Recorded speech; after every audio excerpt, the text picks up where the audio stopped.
In my recent post about the history of Memorial Day, a few people mentioned that they don't celebrate pagan holidays. But my question is, what is pagan? Let's dive into some history most people don't know. The word pagan actually comes from the Roman Empire around the 1st century. It's from the Latin word paganus, which means rural or from the countryside. It literally referred to country people.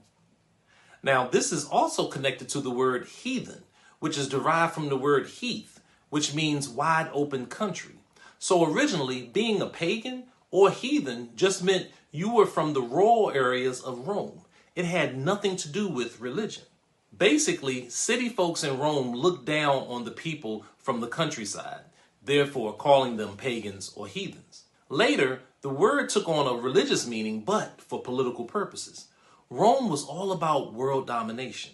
They conquered Egypt, but struggled to defeat the Afro-Kemetic mystery systems, which is the basis of all major Western religions today, including Christianity.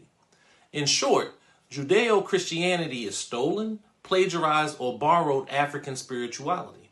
And it took Rome over 300 years to supplant it, which they did through fraud, force, and fear. Once they created this new brand of Christianity, anything outside of it was labeled as pagan. But here's the kicker. If they're pagan, then your Christianity is pagan, because this is where much of your religion was derived from. Did you know that the Reverend Dr. Martin Luther King Jr., while in divinity school, wrote a paper called The Influence of the Mystery Religions on Christianity? He discussed how the mystery religions like the cult of Cybele and Attis, the worship of Adonis, Egyptian mysteries of Isis and Osiris, and Mithraism paved the way for Christianity. He even said, quote, Christianity was truly indebted to the mystery religions, end quote. He received an A on his paper, by the way. Now you can read the paper yourself in the Papers of Martin Luther King Jr., Volume 1, Called to Serve, on University of California Press. Almost every aspect of Judeo-Christianity, from Christmas and Easter to the Trinity and the concept of Christ, has origins in these so-called pagan religions. Rome is a city in Italy, which is in Europe.